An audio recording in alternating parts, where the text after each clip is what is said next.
এখন গত ২৪ ঘন্টায় যা হয়েছে সেটা দেখে আমি জানি আপনার মনেও একটা প্রশ্ন আসছে, আসলে কি হলো।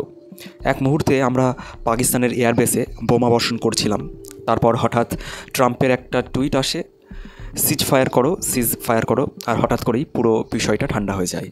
তারপর একটা বিষয় খেয়াল করুন, ভারতের অনেক নিউজ অ্যাঙ্কার এই নিয়ে রেগে গিয়েছিলেন যে ট্রাম্প কেন কিভাবে বললেন সিজ ফায়ার করার কথা। আমাদের হাতে তো দারুণ একটা সুযোগ ছিল, গোল্ডেন চান্স ছিল বলতে পারেন। তারপর হঠাৎ করে মনে হয় শোর মাঝখানে যেন কোনো কল এসেছে, কিছু বলা হয়েছে তাদের, আর তারপর সেই নিউজ অ্যাঙ্কারও ঠান্ডা হয়ে যান। প্রায় যেন এমন মনে হয় যে তারা কোনো তথ্য পেয়েছেন, যেটা পেয়ে তারাও প্রচণ্ড শকড। অবস্থা কি এতই খারাপ হয়ে গিয়েছিল যে হঠাৎ করে পাকিস্তানে স্ট্রাইক বন্ধ করতে হলো? তারপর একটা কৌতূহল এই জায়গাতেও যে ডোনাল্ড ট্রাম্প আরও একটা গুরুত্বপূর্ণ টুইট করেন, যেখানে ট্রাম্পের কথাগুলো পড়লে স্পষ্টভাবে বোঝা যায় তিনি নিউক্লিয়ার যুদ্ধের ইঙ্গিত দিচ্ছিলেন। এই পোস্টে আপনি দেখবেন ট্রাম্প বলছেন, আমি খুব গর্বিত এবং ভারত ও পাকিস্তানের দৃঢ় ও অবিচল নেতৃত্বের প্রশংসা করি, যাদের মধ্যে এত জ্ঞান ও শক্তি ছিল যে তারা বুঝতে পেরেছে এখন আগ্রাসন বন্ধ করার সময় এসেছে। কারণ যদি আগ্রাসন এভাবেই চলতে থাকতো তাহলে বহু মানুষ মারা যেতেন। আর এই লাইনটা সবচেয়ে গুরুত্বপূর্ণ, একটু ভালো করে দেখুন। ট্রাম্প এখানে বলেছেন, millions of good and innocent people could have died. Millions মানে 10 লাখ, তিনি বলছেন মিলিয়ন্স, 30 হোক, 40 হোক বা 50 লাখ হোক, এই নিরপরাধ মানুষ মারা যেত। মিলিয়ন্স টার্মটা কিন্তু ব্যবহার করেছেন। এখন ভারত পাকিস্তানের মধ্যে বহুবার যুদ্ধ হয়েছে, সিভিলিয়ানসদের মৃত্যু কিন্তু সেরকম হয়নি বলতে গেলে, এটা বলাই যায়। এমনকি সৈনিকদেরকেও যদি দেখেন তাদের ক্যাজুয়ালিটি হাজারের মধ্যেই ছিল। কিন্তু আপনি জানেন, আমিও জানি, মিলিয়ন্স কখন মারা যায়। এই লাইনে ফোকাস করুন, millions of good and innocent people could have died. এটা কখন হয়? নিউক্লিয়ার যুদ্ধের ক্ষেত্রে, যখন নিউক্লিয়ার অস্ত্র ব্যবহার করা হয়। সেই কারণেই নিউক্লিয়ার অস্ত্র নিয়ে দুনিয়ার সব দেশ উদ্বিগ্ন থাকে, চায় না যে এই অস্ত্র ব্যবহার হোক। হ্যাঁ, আপনি একবার বলতেই পারেন যে দেশ জাপানে 2টি অ্যাটমিক বোম ফেলেছিল সিভিলিয়ান্সদের ওপর, সেই দেশই আজ বলছে মিলিয়ন্স মারা যেত।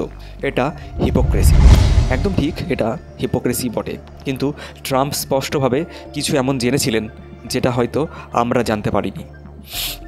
আরও দেখুন, ট্রাম্প বলেন, your legacy is greatly enhanced by your brave action.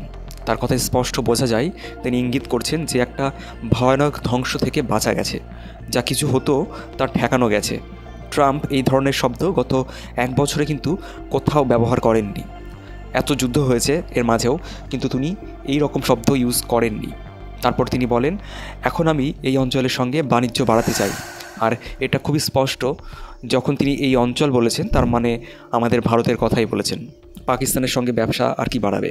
যাই হোক, আগে আপনাদের বলেছি আমেরিকার অনেক ফরেন পলিসি স্কলার্স ওপেনলি বলেছিলেন যে ভারত যাতে সিজ ফায়ার করে, তাহলে তার বদলে একটা সুইটহার্ট ট্রেড ডিল আমেরিকা দেবে, যাতে ভারতের প্রচুর লাভ হবে। এই কথাটা আপনি গুগলে সার্চ করলেই পাবেন। আমেরিকান ফরেন পলিসি স্কলার জন মুরমের মন্তব্য। তিনি সরাসরি বলেছিলেন ভারত যদি সিজ ফায়ার করে তাহলে তাদের খুব ভালো ট্রেড ডিল করা হবে। আর এই কথাটা 4 দিন আগেই বলা হয়েছিল।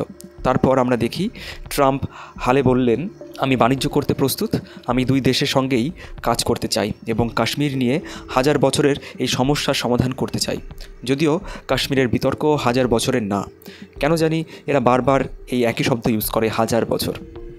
সার্বিকভাবে আপনি যদি দেখেন তার কথাগুলি কিন্তু স্পষ্টভাবে বোঝাচ্ছে যে একটা ভয়ানক বিপর্যয় এড়ানো গেছে, যেটা ভয়াবহ ধ্বংস ডেকে আনতে পারত, তা বাঁচানো গেছে।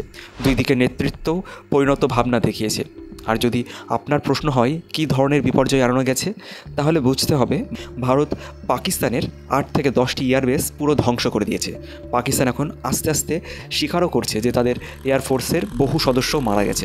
আগে বলছিল কোনো ক্ষতি হয়নি, আমাদের ফাইটার জেট পাকিস্তানে ঢুকে তাদের এয়ারবেস ধ্বংস করে এসেছে, সেটা স্বীকার করছিল না। এবং আপনারা সবাই নিশ্চয়ই মনে রাখবেন, পাকিস্তানের ডিজি ISPR পুরো ভীত হয়ে পড়েছিল। তাদের প্রাক্তন এয়ার চিফ মার্শাল বলেছিলেন, যা কিছু ভারত করেছে তা আমাদের নাড়া দিয়ে গেছে। আজকের অবস্থা খুব খারাপ। লিডারশিপের কাজ হলো ভবিষ্যতের দিকে দেখা। তিনি বলছেন, আজকের ঘটনাগুলো আমাদের সবাইকে নাড়িয়ে দেওয়া উচিত। এটা ভয়ানক সময়, আমাদের হাতে এখন কোনো উপায় নেই।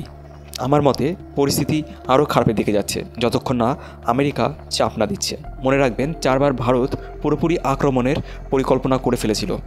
অপারেশন সিন্ধুর অধীনে ভারত একতরফা আধিপত্য দেখিয়েছে, পাকিস্তান কিছুই করতে পারেনি, তাদের একটা মিসাইল পর্যন্ত ল্যান্ড করেনি। হ্যাঁ, আর্টিলারি ফায়ার করেছে, যারা সিভিলিয়ান বর্ডারের কাছে থাকা তারা মারা গেছে, পাকিস্তান এটুকুই করতে পেরেছে। তবে এটা কোনো সামরিক সাফল্য নয়, ভারতের কোনো এয়ারবেস তারা ধ্বংস করতে পারেনি। ভারত ক্যাটাগরিক্যালি ভিডিও দেখিয়েছে টাইম স্ট্যাম্প সহ যে আমাদের সব এয়ারবেস ঠিক আছে, কোনো ক্ষতি হয়নি। অন্যদিকে পাকিস্তানের সমস্ত এয়ারবেসে আগুন লেগেছে, তাও এটা তাদের নিজের নাগরিকরাই ভিডিও করেছে। সোশ্যাল মিডিয়ায় এই ভিডিওগুলো চিরকাল থেকে যাবে। আর এই সবের মধ্যেই হঠাৎ একটা নিউজ আসে, পাকিস্তান আফগানিস্তানের মধ্যে একটা ভূমিকম্প হয়েছে, 4 রিক্টার স্কেলের ভূমিকম্প। কেউ জানে না আসলে এটা কী ছিল। হ্যাঁ, এলাকার টেকটনিক প্লেটের কারণে আগে ভূমিকম্প হয়েছে ঠিকই, কিন্তু কনফ্লিক্টের মধ্যেই ভূমিকম্প হওয়ার থিওরি উঠে আসছে। পাকিস্তান কি তাহলে গোপনে কোনো নিউক্লিয়ার টেস্ট করছিল? এটা নিশ্চিত নয়, তবে একটা ভয় তো কাজ করছেই। যদি নিউক্লিয়ার টেস্ট করে থাকে তাহলে কিন্তু আমেরিকা এবং ভারতসহ কেউই পাকিস্তানকে ক্ষমা করবে না।